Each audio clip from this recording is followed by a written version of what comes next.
beaucoup trop intelligents et beaucoup a déjà été dit. Je voudrais répondre quand même à une des questions. Pourquoi est-ce que la Commission, les autorités nationales ne sont pas là? C'est parce que c'est un processus, ce n'est pas un événement unique. Nous avons commencé à Barcelone avec les aspects juridiques. Ici, nous avons surtout parlé de ce que nous devons faire entre nous pour créer cet espace public transnational en termes de communication, créer des coalitions, trouver des fonds.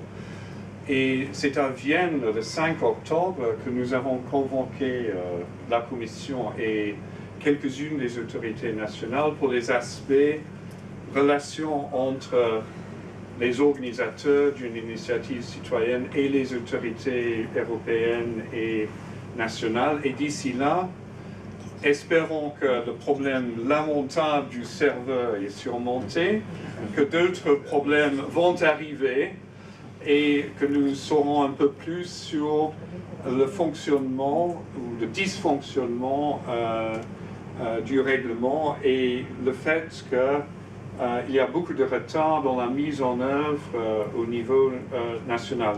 Nous avons déjà fait une première enquête là-dessus à ECAS. Alors, nous travaillons avec Euractiv, toute l'Europe et d'autres à aider à surmonter les problèmes immédiats.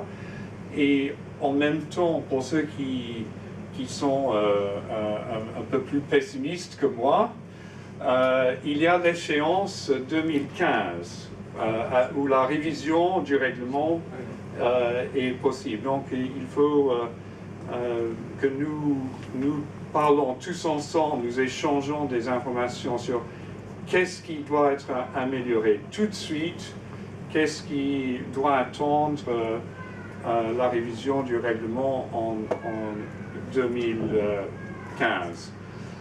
Deuxième chose que je voudrais souligner, c'est que moi je pense qu'il y a une excellente entente entre la société civile et le Parlement européen sur ce thème. Et que le Parlement européen a fait un geste très important vis-à-vis de la société civile en nous laissant partager son droit d'initiative. Ça, on ne pouvait pas dire à l'avance que ça serait fait sans problème, sans arrière-pensée, sans difficulté. Et il y a eu dans le processus de mise en place du règlement un travail en commun très productif et très intéressant pour rendre le règlement beaucoup plus citizen-friendly. Ça, c'était un processus très constructif. Et nous devons le garder maintenant dans la phase de mise en œuvre. Mais je dirais que, pour moi, il n'y a pas une vraie comparaison entre initiative citoyenne, pétition ou déclaration écrite. Parce que ici, l'objectif, c'est un acte législatif. La Commission n'est pas obligée d'agir, mais il y a une audition au Parlement européen. La Commission doit expliquer après 3 mois pourquoi elle ne suit pas ou suit partiellement l'initiative. Donc nous sommes à une échelle supérieure et vous avez raison, nous avons une obligation de résultat aussi vis-à-vis de pays où la démocratie prend plutôt du recul pour l'instant. Donc, nous avons une obligation du résultat. Et moi, je trouve qu'à cette conférence, nous avons un peu marqué le coup sur comment arriver au résultat.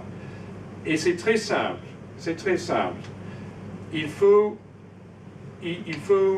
se dire, c'est pas très différent de... Vous avez raison, c'est pas trop différent d'autres choses, d'autres campagnes européenne. Moi, j'étais dans beaucoup de campagnes européennes.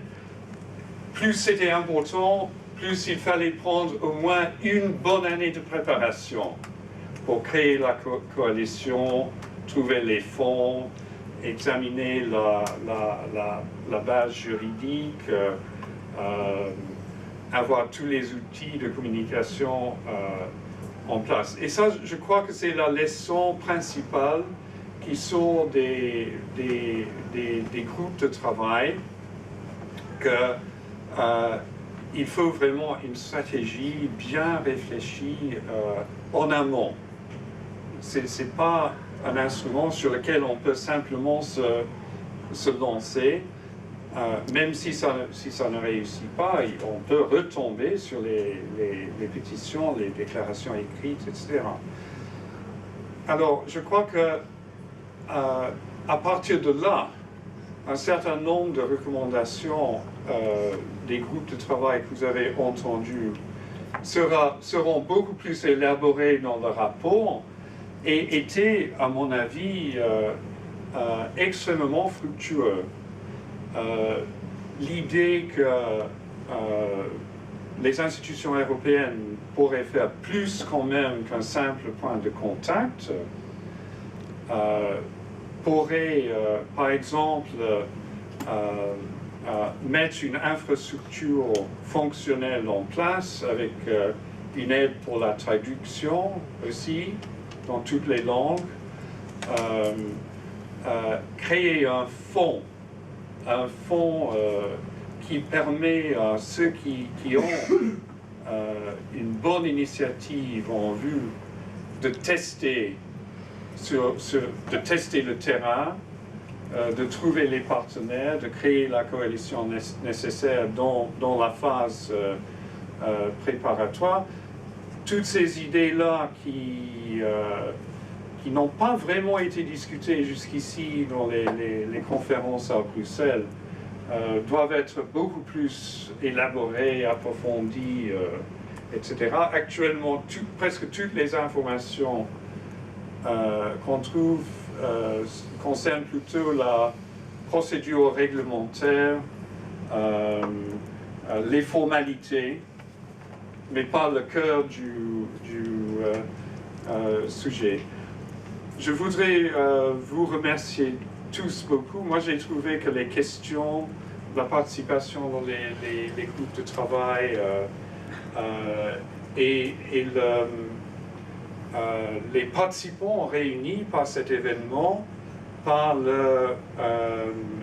leur expérience sur les questions européennes, sur comment mener des campagnes européennes. Moi, j'ai rencontré au moins 3 ou 4 personnes qui sont venues ici pour apprendre plus, pour pouvoir lancer des initiatives. Donc, ils réfléchissent sérieusement à lancer des initiatives. Pour nous, c'est extrêmement encourageant. Je voudrais remercier toute l'Europe pour l'organisation spectaculaire de l'événement dans un endroit très agréable. Tout ça, c'est formidable pour nous, pour vous aussi, j'espère, et que vous aurez, comme j'ai dit, un rapport beaucoup plus détaillé.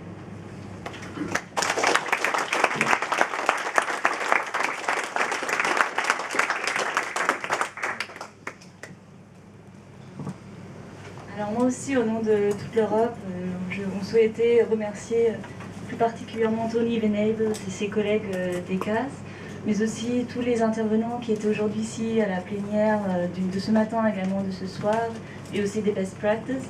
Surtout également les animateurs des workshops de cet après-midi qui ont réussi à faire émerger une vraie discussion autour de l'ICE et notamment des recommandations qui vont tous ressortir dans un rapport final. Et un grand merci également à Olivier Breton et à l'équipe de Paris-Berlin pour la modération de la journée. Merci beaucoup Olivier.